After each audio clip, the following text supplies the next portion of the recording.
എല്ലാവർക്കും മിതാഹാര എന്ന യൂട്യൂബ് ചാനലിലേക്ക് സ്വാഗതം. എൻ്റെ പേര് മോനിഷ, ഞാനൊരു ന്യൂട്രീഷനിസ്റ്റാണ്. ഇന്നത്തെ നമ്മുടെ വീഡിയോ വണ്ണം കുറയ്ക്കാൻ എന്ന പേരിൽ നമ്മൾ പറ്റിക്കപ്പെടുന്ന, നമ്മൾ തെറ്റിദ്ധരിക്കപ്പെടുന്ന, നമ്മളെക്കൊണ്ട് മറ്റുള്ളവർ മുതലെടുക്കുന്ന കുറച്ച് കാര്യങ്ങളുണ്ട്. നമ്മൾ വിചാരിക്കുന്ന കുറച്ച് കാര്യങ്ങളൊക്കെ ഇങ്ങനെയാണ്, എന്നാൽ അതിൻ്റെ സത്യാവസ്ഥ എന്നാൽ അങ്ങനെയല്ല.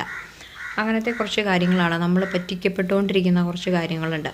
അപ്പോൾ ഇത് ചെയ്യാൻ കാരണം എൻ്റെ അടുത്ത് വരുന്ന ക്ലയൻസും മെയിലയക്കുന്ന ആൾക്കാർക്കുമൊക്കെ ഓരോ മണ്ടത്തരത്തിൽ പോയി ചാടുന്നു. അതോ നമ്മുടെ അറിവ് കുറവ് മൂലമാണ്. അങ്ങനെ പോയി ചാടിയിട്ട് പണി കിട്ടിയിട്ട് വരുമ്പോൾ എൻ്റെ അടുത്ത് പറയാറുണ്ട്, ഇതേപ്പറ്റി വീഡിയോയിൽ പറയണം. അങ്ങനെ കുറച്ച് തെറ്റിദ്ധരിക്കപ്പെടുന്ന കാര്യങ്ങളാണ് ഇന്നത്തെ നമ്മുടെ വീഡിയോയിൽ വരുന്നത്.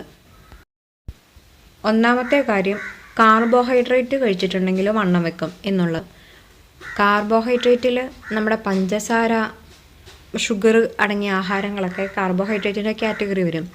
ആ ഷുഗർ, സിമ്പിൾ ഷുഗർ നമ്മളെ വണ്ണം വെപ്പിക്കും. അല്ലാതെ കോംപ്ലക്സ് കാർബോഹൈഡ്രേറ്റ് നമ്മൾ ആഹാരത്തിൽ ഉൾപ്പെടുത്തിയതുകൊണ്ട് നമ്മൾ വണ്ണം ഇങ്ങനെ വെച്ച് പോകുമോ, തടി ഇങ്ങനെ കൂടും, അങ്ങനെയൊന്നുമില്ല. നമ്മൾ കലോറി കൗണ്ട് ചെയ്ത് ഭക്ഷണം കഴിക്കുമ്പോൾ നമ്മൾ കാർബോഹൈഡ്രേറ്റ് ആണെങ്കിലും ഫാറ്റ് ആണെങ്കിലും അത് നമ്മൾ നോക്കി കഴിക്കുകയാണെങ്കിൽ നമ്മൾ വണ്ണം വെക്കില്ല. കാർബോഹൈഡ്രേറ്റ് പൂർണ്ണമായിട്ടും ഒഴിവാക്കിയാലേ നമ്മൾ വണ്ണം കുറയുള്ളൂ, അങ്ങനെയൊന്നുമില്ല. നമ്മുടെ ബോഡിക്ക് കാർബോഹൈഡ്രേറ്റ് ആവശ്യമാണ്. നമ്മുടെ ബ്രെയിനിന് യൂസ് ചെയ്യാൻ പറ്റുന്ന എനർജി എന്ന് പറയുന്നത് ഗ്ലൂക്കോസ് ഫോമിലാണ്. അത് നമുക്ക് കിട്ടുന്നത് കാർബോഹൈഡ്രേറ്റ് എന്നൊക്കെയാണ് കിട്ടുന്നത്. അപ്പോൾ സിമ്പിൾ കാർബോഹൈഡ്രേറ്റ്, അതായത് ഈ പെട്ടെന്ന് ഇങ്ങനെ ദഹിച്ചു പോകുന്ന, ഡൈജസ്റ്റ് ആയി പോകുന്ന നമ്മുടെ പഞ്ചസാര, ശർക്കര, തേന്, അതിൽ നിന്നുള്ള അങ്ങനെ വരുന്ന സിമ്പിളായിട്ടുള്ള കാർബോഹൈഡ്രേറ്റ് നമ്മൾ ഒഴിവാക്കി കോംപ്ലക്സ് കാർബോഹൈഡ്രേറ്റ് നമ്മുടെ ആഹാരത്തിൽ ഉൾപ്പെടുത്തുക. 2, നമ്മൾ പട്ടിണി കിടന്നിട്ടുണ്ടെങ്കിൽ നമ്മൾ വണ്ണം വെക്കും. ഈ സ്കൂളിൽ പോകുന്ന കുട്ടികളിലൊക്കെ കണ്ടേക്കുന്ന ഒരു ടെൻഡൻസിയാണ്, വണ്ണം ആകുമ്പോൾ വിചാരിച്ച് അവർ ഒത്തിരി ഓവർ കോൺഷ്യസ് ആകുമ്പോൾ പട്ടിണി കിടക്കും വണ്ണം കുറയുന്ന ഓർത്തിട്ട്. വലിയ ആൾക്കാർക്കും ഉണ്ട് ഈ സ്വഭാവം. പട്ടിണി കിടന്ന വണ്ണം ഉണ്ടെങ്കിൽ നിങ്ങൾ വണ്ണം കുറയത്തില്ല. അതിൻ്റെ ഡീറ്റെയിൽ ആയിട്ട് വീഡിയോ ഞാൻ ചെയ്തിട്ടുണ്ട്. അതിൻ്റെ ലിങ്ക് ഞാൻ ഡിസ്ക്രിപ്ഷൻ ബോക്സിൽ കൊടുക്കാം. അടുത്തതായിട്ട്, 30 വയസ്സ് കഴിഞ്ഞിട്ടുണ്ടെങ്കിൽ നമ്മൾ വണ്ണം കുറയത്തില്ല എന്നൊരു തെറ്റിദ്ധാരണ നമ്മളിൽ പലരും ഉണ്ട്. പക്ഷെ അങ്ങനെയില്ല കേട്ടോ. 40 കഴിഞ്ഞാലും നമുക്ക് വണ്ണം കുറയ്ക്കാൻ പറ്റും. അടുത്തുകളെല്ലാം വണ്ണം കുറയാൻ ഭയങ്കര ഹെൽപ്ഫുള്ളാണ്. നമ്മൾ ഒത്തിരി വീഡിയോസ് കണ്ടിട്ടുണ്ടാകും, ഈ പ്രോഡക്റ്റ് ഉപയോഗിച്ച് വണ്ണം കുറയും, ആ പ്രോഡക്റ്റ് ഉപയോഗിച്ച് വണ്ണം കുറയും എന്ന് പറഞ്ഞിട്ട്. അങ്ങനെ വെയിറ്റ് ലോസ് പ്രോഡക്റ്റ്സുകളൊന്നും നമുക്ക് ഒത്തിരി സൈഡ് എഫക്ട്സ് ഉണ്ടാക്കുന്നതുണ്ട്. അത് കഴിച്ചുകൊണ്ട് മാത്രം നമ്മൾ മെലിയണം എന്നില്ല. അടുത്തതെന്ന് പറഞ്ഞാൽ low fat, sugar free products ഒക്കെ ഭയങ്കര ഹെൽത്തിയാണെന്നുള്ളത്. നമ്മുടെ ശരീരത്തിന് ആവശ്യത്തിന് ഫാറ്റ് വേണം. പ്രത്യേകിച്ച് ഈ ഒമേഗ 3 ഫാറ്റി ആസിഡ്സ് ഒക്കെ നമ്മുടെ ബോഡിക്ക് വേണം. ഫാറ്റ് ഇല്ലാണ്ടിരുന്നാലും നമ്മൾ വണ്ണം കുറയത്തൊന്നുമില്ല. ഫാറ്റ് നമ്മുടെ ശരീരത്തിന് ആവശ്യമായിട്ടുള്ള ഒന്നാണ്. അത് നമുക്ക് മോഡറേറ്റ് ലെവലിൽ വേണം താനും. അപ്പോൾ ഫാറ്റ് ഒഴിവാക്കിയിട്ടുണ്ടെങ്കിൽ നമ്മൾ ഒറ്റയടിക്ക് വണ്ണം കുറയും, അങ്ങനെയൊന്നുമില്ല. അതുപോലെ ലോ ഫാറ്റ് എന്ന് എഴുതിയിരിക്കുന്ന പ്രോഡക്റ്റ്സ് എല്ലാം സേഫ് ആണെന്നില്ല. അതുപോലെ ഷുഗർ ഫ്രീ ഡയറ്റ് എല്ലാം ഹെൽത്തിയാണ്. അത് നമ്മളെ ഇങ്ങനെ പരസ്യക്കാർ പറഞ്ഞ് നമുക്കൊരു ശീലമായി പോയതാണ്. ഷുഗർ ഫ്രീ പ്രോഡക്ട്സിനൊക്കെ ഒത്തിരി സൈഡ് ഇഫക്ട്സ് ഉണ്ട്. അപ്പോൾ നമ്മൾ അത് നല്ലതാണെന്ന് വിചാരിച്ചിട്ട് അതിൻ്റെ പുറകെ പോകരുത്. കുറേ വെള്ളം കുടിച്ചിട്ടുണ്ടെങ്കിൽ നമ്മൾ വണ്ണം കുറയും. ഞാൻ ഒത്തിരി വീഡിയോസിൽ കണ്ടിട്ടുണ്ട്, ഇത്ര ലിറ്റർ വെള്ളമെങ്കിലും നിങ്ങൾ കുടിക്കണമെന്നും പറഞ്ഞ് നിർബന്ധിച്ച് ഡയറ്റിൽ പറയുന്നത് കുടിക്കണമെന്ന്. നമ്മുടെ ബോഡിക്ക് ഒരു മിനിമം ഒരു റിക്വയർമെൻ്റ് ഉണ്ട്, അതനുസരിച്ച് കുടിക്കുക. അല്ലാതെ അത് കൂടുതൽ കുടിച്ചിട്ടുണ്ടെങ്കിൽ അത് സൈഡ് ഇഫക്ട്സ് ഉണ്ടാക്കുകയുള്ളൂ. വെള്ളം കുടിക്കുന്നത് നല്ലതാണ്. അതിന് കുറച്ചൊക്കെ മെറ്റബോളിസം കൂട്ടാൻ പറ്റും. ചൂടുവെള്ളം കുടിച്ചത് വണ്ണം കുറയ്ക്കാം, വെള്ളം ഇങ്ങനെ കുടിക്കുക വണ്ണം കുറയും, അങ്ങനെയൊന്നും പറഞ്ഞ് ഞാൻ വീഡിയോസ് ഒത്തിരി കണ്ടിട്ട് അങ്ങനെയൊന്നും ഇല്ല. വെള്ളം കുടിച്ചുകൊണ്ട് മാത്രം നമ്മൾ വണ്ണം കുറയാനൊന്നും പോകുന്നില്ല. പിന്നെ കൂടുതൽ വെള്ളം കുടിച്ചിട്ടുണ്ടെങ്കിൽ കൂടുതൽ സൈഡ് ഇഫക്ട്സിന് അത് കാരണമാവുകയുള്ളൂ. നമ്മൾ ആവശ്യത്തിന് വെള്ളം കുടിക്കണം. വെള്ളം കുടിക്കുന്നത് വളരെ നല്ലതുമാണ്, പക്ഷെ അതിനൊരു ലിമിറ്റ് ഉണ്ട്. അല്ലാതെ ഇങ്ങനെ വെള്ളം കുടിച്ച് വണ്ണം കുറയ്ക്കാം, അങ്ങനെ ഒരു കാര്യമേ ഇല്ല. വണ്ണം കുറയണമെന്നുണ്ടെങ്കിൽ ചോറ് കഴിക്കാൻ പാടില്ല, ചപ്പാത്തി, ഐറ്റംസ് മാത്രം കഴിച്ചുകൊണ്ടിരിക്കണം, അങ്ങനെ ഒരു തെറ്റിദ്ധാരണയുണ്ട്. അതിനെപ്പറ്റി വീഡിയോ ചെയ്തിട്ടുണ്ട്. നമ്മൾ ചോറ് ഒഴിവാക്കിയിട്ട് കുത്തിരി, മട്ടയരി ഉപയോഗിക്കുന്നത് നല്ലതായിട്ടുള്ളതുകൊണ്ട്. അല്ലാതെ ചോറ് കഴിച്ചുകൊണ്ട് മാത്രം വണ്ണം കൂടുന്നൊന്നുമില്ല. നമ്മൾ ഒരു ലിമിറ്റ്, ചപ്പാത്തിക്കും ചോറിനും ഗോതമ്പിനും സെയിം കലോറിയാണ് വരുന്നത്. പക്ഷേ കഴിക്കുന്ന എമൗണ്ടും കൂടെ കഴിക്കുന്ന കറിയൊക്കെ വരുമ്പോഴാണ് വ്യത്യാസം വരുന്നത്. അപ്പോൾ നിങ്ങൾക്ക് എൻ്റെ വെയിറ്റ് ലോസ് ഡയറ്റ് പ്ലാൻ എടുത്തു കഴിഞ്ഞാൽ അറിയാം, നിങ്ങൾ എല്ലാ ദിവസവും ചോറ് കഴിക്കുന്നുണ്ട് നമ്മൾ. പക്ഷെ അന്ന് ഓർത്തിട്ട് നമ്മൾ വണ്ണം വെച്ച് പോകുന്നൊന്നുമില്ല. വണ്ണം കുറയുകയുള്ളൂ ആ വെയിറ്റ് ലോസ് ഡയറ്റ് പ്ലാനിൽ. നമ്മളിങ്ങനെ പറഞ്ഞ് ശീലിച്ച് കേട്ടേക്കണം. അതിനെ കേട്ട് പറ്റിക്കപ്പെട്ടുകൊണ്ടിരിക്കുന്ന ഒരു പ്രധാന പ്രശ്നമാണ് ചോറ് കഴിച്ചാൽ തടി വെക്കും എന്നുള്ളത്. അടുത്ത ഒരു കാര്യം എന്ന് പറഞ്ഞാൽ, എത്രയും കുറച്ച് കഴിക്കാൻ പറ്റുമോ അത്രയും കുറച്ച് കഴിച്ചാൽ വണ്ണം കുറയും. അതനുസരിച്ച് നമ്മൾ വർക്കൗട്ട് ചെയ്യുക. നമ്മൾ തീരെ ഭക്ഷണം കുറച്ച് ഒരു 1000 താഴെ 900 കലോറിയുടെ ഒത്തിരി ഡയറ്റ് പ്ലാൻസ് ഇടുന്നവരെ എനിക്കറിയാം. അങ്ങനെ കഴിച്ചുകൊണ്ട് നമ്മൾ വണ്ണം കുറയും. ആദ്യത്തെ 1-2 ദിവസം നമുക്ക് റിസൾട്ട് ഉണ്ടാകും, പക്ഷെ അതിനൊക്കെ സൈഡ് ഇഫക്ട്സ് ഉണ്ടാകും. നിങ്ങൾ എപ്പോഴും ഹെൽത്തി ആയിട്ട് വെയിറ്റ് കുറയ്ക്കണം എന്നുണ്ടെങ്കിൽ കലോറി കുറച്ചിട്ട് വൈറ്റമിൻസും മിനറൽസും പ്രോട്ടീനും ബാലൻസ് ചെയ്യുക. നമ്മൾ പലരും വണ്ണം കുറയാത്തതിൻ്റെ കാര്യം അവർ തീരെ ഭക്ഷണം കുറച്ച് കഴിക്കുന്നവരാണെങ്കിലും വണ്ണം കുറയാറില്ല. കാരണം ഈ ഡെഫിഷ്യൻസീസ് അവർക്ക് ഉള്ളത് കൊണ്ടാണ്. അപ്പോൾ തീരെ ഭക്ഷണം കുറച്ച് കഴിച്ചാൽ വണ്ണം കുറയും എന്നൊന്നില്ല.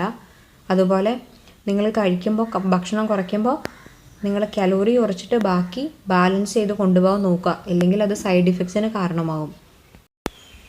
അടുത്തതായിട്ടൊരു കാര്യം എന്ന് പറഞ്ഞാൽ വണ്ണം കുറയ്ക്കാൻ വേണ്ടി നമ്മൾ മേടിക്കുന്ന സാധനങ്ങളൊക്കെ ഭയങ്കര കോസ്റ്റ്ലി ആയിരിക്കും. അത് ഹെൽത്തി ഫുഡെല്ലാം ഭയങ്കര എക്സ്പെൻസീവ് ആയിരിക്കും എന്നൊരു കാര്യം. ഇപ്പോൾ നമുക്കറിയാം നമ്മുടെ നാട്ടിൽ chia seed, flax seed, brown റൈസൊക്കെ ഇപ്പോൾ പോപ്പുലർ ആയിട്ടുള്ളതാണ് വണ്ണം കുറയ്ക്കാൻ വേണ്ടിയിട്ട്. അതൊക്കെ നമ്മുടെ സാധാരണക്കാർക്ക് നാട്ടിൻപുറത്ത് കിട്ടാനും പ്രയാസമാണ്. നമ്മൾ സാധാരണ കഴിക്കുന്ന ആഹാരത്തെക്കാൾ ഇച്ചിരൂടെ വിലയുണ്ട്. അപ്പോൾ പൊതുവെ ഒരു ധാരണ അത് കഴിച്ചാൽ മാത്രമേ വണ്ണം വെക്കുള്ളൂ. പലരും വീഡിയോസ് ചെയ്യുന്ന രാവിലെ ഇത് കഴിക്കണം, ഉച്ചയ്ക്ക് ബ്രൗൺ റൈസ് കഴിക്കണം. സാധാരണക്കാർക്കത് അഫോർഡ് ചെയ്യാൻ പറ്റത്തില്ല. അപ്പോൾ അങ്ങനൊരു തെറ്റിദ്ധാരണയുണ്ട്. വണ്ണം കുറയ്ക്കാൻ നമ്മുടെ വീട്ടിലെ സാധാ ആഹാരം കൊണ്ട് നമുക്ക് വണ്ണം കുറയ്ക്കാം. അതിനിപ്പോൾ ഈ കോസ്റ്റ്ലി സാധനങ്ങൾ 1200 കലോറിയുടെ ലോ കലോറി ഡയറ്റ് പ്ലാൻ നോക്കി നിങ്ങൾക്ക് അറിയാം. നിങ്ങൾക്ക് വീട്ടുകാരോടൊപ്പം ചോറ് കഴിച്ചുകൊണ്ട് വണ്ണം കുറയ്ക്കാൻ പറ്റുന്ന ഡയറ്റ് പ്ലാനാണത്. അപ്പോൾ അതിനങ്ങനെ കോസ്റ്റ്ലി സാധനം മേടിച്ചാൽ മാത്രമേ വണ്ണം കുറയുള്ളൂ എന്നൊന്നുമില്ല. അടുത്തൊരു തെറ്റിദ്ധാരണ, വണ്ണം കുറയണമെങ്കിൽ എന്തെങ്കിലും ഒരു വെയിറ്റ് ലോസ് ഡ്രിങ്ക് വേണം. ഇപ്പോൾ നമ്മളൊരു ഡയറ്റ് പ്ലാൻ അവർക്ക് ആർക്ക് വരുന്ന ക്ലയൻസിന് പറഞ്ഞു കൊടുത്താലും എനിക്ക് എന്തെങ്കിലും വെയിറ്റ് ലോസ് ഡ്രിങ്കും കൂടെ വേണം, അല്ലെങ്കിൽ ഞാൻ ഇന്ന വെയിറ്റ് ലോസ് ഡ്രിങ്കും കൂടെ കുടിച്ചോട്ടെ, അല്ലെങ്കിൽ ഒരു 2-3 ഡ്രിങ്ക് ഒന്നിച്ച് പറയും അവർ, ഇതെല്ലാം കൂടെ കുടിച്ചോട്ടെ. ആൾക്കാരുടെ ഒരു ധാരണ ഈ നമ്മൾ യൂട്യൂബ് വീഡിയോസ് ചെയ്യുമ്പോഴൊക്കെ ഇത്ര കിലോ കുറയും എന്ന് പറയുന്നതുകൊണ്ട് അവരുടെ ഒരു ധാരണ ഇതൊക്കെ കുടിച്ചുകൊണ്ടിരുന്നിട്ടുണ്ടെങ്കിൽ നമ്മൾ പെട്ടെന്ന് വണ്ണം കുറയും. അങ്ങനെയൊന്നുമില്ല. നമ്മുടെ വിശപ്പ് കുറയ്ക്കാനും മെറ്റബോളിസം കൂട്ടാനും ഒക്കെ ഹെൽപ്പ് ചെയ്യുന്ന ഒന്നാണ് ചില പദാർത്ഥങ്ങൾ. അതല്ലാതെ അത് മാത്രം കുടിച്ചുകൊണ്ടിരുന്നാൽ നിങ്ങൾ വണ്ണം കുറയത്തൊന്നുമില്ല. അതുപോലെ തന്നെ ഒത്തിരി വെയിറ്റ് ലോസ് ഡ്രിങ്ക്സ് നിങ്ങൾ രാവിലെ ഒരു ജ്യൂസ് പിന്നെ ഒരു വെയിറ്റ് ലോസ് ഡ്രിങ്ക് അങ്ങനെ 2-3 ഒന്നിച്ച് കഴിച്ചിട്ടുണ്ടെങ്കിലും നിങ്ങൾക്ക് പ്രശ്നമാവും. അത് ഒത്തിരി പേര് വരാറുണ്ട് എൻ്റെ അടുത്ത്. വൈകിട്ടാകുമ്പോഴത്തേക്കും ലോ ഷുഗർ ലോ BP ആയി പോകും. നോർമൽ ഹെൽത്തുള്ള ആൾക്കാർക്കാണെങ്കിൽ പോലും ഈ വെയിറ്റ് ലോസ് ഡ്രിങ്ക് കുറേ കുടിച്ചുകൊണ്ടിരുന്നിട്ടുണ്ടെങ്കിൽ സൈഡ് ഇഫക്ട്സ് ഉണ്ടാകും. അത് നിങ്ങൾക്ക് ഏതെങ്കിലും ഒരെണ്ണം ഒരു നേരം അല്ലെ 2 നേരം, നിങ്ങൾ കലോറി കുറച്ച് കഴിക്കുന്നവരാണെങ്കിൽ ഒരു നേരം കുടിച്ചാൽ മതി. അല്ലാതെ ഇത് രാവിലെ തൊട്ട് വൈകിട്ട് വരെ ഇത്രയും കുടിച്ച് തീർക്കണം എന്ന് പറഞ്ഞാൽ അങ്ങനെ നമ്മൾ കുടിച്ചുകൊണ്ടിരിക്കരുത്. അത് നോർമൽ ഹെൽത്തുള്ള ആൾക്കാർക്കും സൈഡ് ഇഫക്ട്സിന് കാരണമാവുന്നുണ്ട്.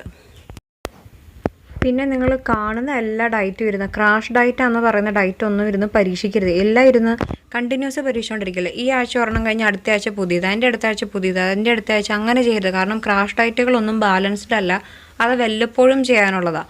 അത് നമ്മുടെ വെയിറ്റ് ലോസ് പ്ലേറ്റ് ഒക്കെ ഒന്ന് ബ്രേക്ക് ചെയ്യാൻ നല്ലതാണ് വല്ല കാലത്തും. അല്ലാതെ ഇത് കണ്ടിന്യൂസ് ഒന്ന് കഴിഞ്ഞ് അങ്ങനെ പോയിട്ടുണ്ടെങ്കിൽ നിങ്ങൾക്ക് തന്നെ സൈഡ് ഇഫക്ട്സിന് കാരണവും. വെയിറ്റ് ലോസിന് വേണ്ടി ശ്രമിക്കുന്ന എല്ലാവരുടെയും പ്രശ്നമാണ് മുടി കൊഴിച്ചിൽ. അത് നിങ്ങൾ ബാലൻസ്ഡ് ഡയറ്റ് കഴിക്കാത്തത് കൊണ്ട് നിങ്ങൾക്ക് വരുന്ന ഒരു പ്രശ്നമാണ്.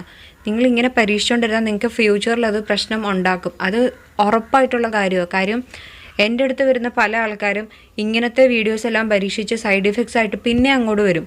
അത് വന്ന് കഴിയുമ്പോൾ അവർ ചോദിച്ചു കഴിയുമ്പോൾ അവർക്ക് അയൺ ഡെഫിഷ്യൻസി ഉണ്ട്, കാൽസ്യം ഡെഫിഷ്യൻസി ഉണ്ട്. ചോദിച്ചു വരുമ്പം അവർ കുറേ ഡയറ്റ് ഇരുന്നിങ്ങനെ പരീക്ഷിച്ചിട്ട് പിന്നെ കിട്ടിയ സൈഡ് ഇഫക്ട്സ് ആണ്. പിന്നെ ഹോസ്പിറ്റലിൽ പോയി എന്തെങ്കിലും ക്ഷീണമായിട്ട് ഒന്ന് ചെക്ക് ചെയ്ത് കഴിയുമ്പോഴാണ് ഇത് അറിയുന്നത്. അപ്പോഴാണ് അവർ തിരിച്ചറിയുന്നത് അത് ചെയ്യണ്ടായിരുന്നു എന്നുള്ളത്. അപ്പോഴത്തേക്കും സമയം വൈകിട്ടുണ്ടാകും. അപ്പോൾ നിങ്ങൾ എല്ലാം കൂടി ഇരുന്ന് പരീക്ഷിക്കരുത്. നിങ്ങളൊരു ഗ്യാപ്പ് കൊടുക്കുക. നിങ്ങൾ ആരുടെ ഡയറ്റ് വേണേൽ പരീക്ഷിച്ചോ. നിങ്ങൾ ഒരു ബാലൻസ്ഡ് ഡയറ്റ് ആണെന്ന് തോന്നുന്നത് മാത്രം പരീക്ഷിക്കുക. വെറുതെ നമ്മുടെ ശരീരത്തെ ഒരു പരീക്ഷണ വസ്തുവായിട്ട് നിങ്ങൾ കണ്ട് നിങ്ങൾ തന്നെ പണി വാങ്ങരുത്. ഒറ്റമൂലികൾ പരീക്ഷിക്കുമ്പോഴും നിങ്ങൾ പ്രത്യേകം ശ്രദ്ധിക്കുക. അവർ പറയുന്ന നിങ്ങൾക്ക് എന്തെങ്കിലും ഹെൽത്ത് കണ്ടീഷൻസ് ഉണ്ടെങ്കിൽ അവരോട് വ്യക്തമായി ചോദിച്ചതിന് ശേഷം. ചില മെഡിസിൻസിൻ്റെ ഒപ്പം ചിലത് പറ്റത്തില്ല, അങ്ങനെയൊക്കെയുണ്ട്. അപ്പോൾ നിങ്ങൾ വ്യക്തമായി നിങ്ങളുടെ ഹെൽത്ത് കണ്ടീഷൻസ് ചോദിച്ചതിന് ശേഷം മാത്രം പരീക്ഷിക്കാൻ നിൽക്കുക. എല്ലാവർക്കും എല്ലാം പറ്റണം എന്നില്ല. അതുപോലെ തന്നെ സെയിം ഡയറ്റ് പ്ലാൻ ഒരേ രീതി ഫോളോ ചെയ്താലും ചിലർക്ക് 2 കിലോ ആയിരിക്കും, ചിലർക്ക് 3 കിലോ, ചിലർക്ക് 5 കിലോ. പലർക്കും പല രീതിയിലായിരിക്കും വെയിറ്റ് കുറയുന്നത്. അത് ഡയറ്റിൻ്റെ പ്രശ്നമല്ല, പലരുടെയും ബോഡി പല രീതിയിലായിരിക്കും. അതുപോലെ ചിലർക്ക് കാറ്റടിച്ചാൽ വണ്ണം വെക്കുന്ന കൂട്ടരുണ്ടെന്ന് നമ്മൾ പറയാറില്ലേ, വളരെ കുറച്ച് കഴിച്ചാലും വണ്ണം വെക്കും. നിങ്ങളെപ്പോഴും ഒരു ബാലൻസ്ഡ് ഡയറ്റ് ഫോളോ ചെയ്യുക. ആരുടെ ഡയറ്റ് ഫോളോ ചെയ്താലും നിങ്ങൾ ഉറപ്പ് വരുത്തുക. നിങ്ങളുടെ ആരോഗ്യമാണ് നിങ്ങൾക്ക് പ്രധാനം. അപ്പോൾ നിങ്ങളത് ശ്രദ്ധിച്ച് ഡയറ്റ് ഫോളോ ചെയ്യാൻ ശ്രദ്ധിക്കുക. നിങ്ങൾക്ക് എന്തെങ്കിലും ഡൗട്ട്സ് ഉണ്ടെങ്കിൽ വെയിറ്റ് ലോസ് റിലേറ്റഡോ വെയിറ്റ് ഗെയിൻ റിലേറ്റഡോ എന്തെങ്കിലും ഡൗട്ട്സ് ഉണ്ടെങ്കിൽ നിങ്ങൾ കമൻറ്റ് ചെയ്യുക, ഞാൻ ക്ലിയർ ചെയ്ത് തരുന്നതായിരിക്കും. ഈ വീഡിയോ നിങ്ങൾക്ക് ഇഷ്ടപ്പെട്ടിട്ടുണ്ടെങ്കിൽ പ്രയോജനപ്പെട്ടിട്ടുണ്ടെങ്കിൽ നിങ്ങൾ ലൈക്ക് ചെയ്യുക, ഷെയർ ചെയ്യുക, സബ്സ്ക്രൈബ് ചെയ്യുക. താങ്ക്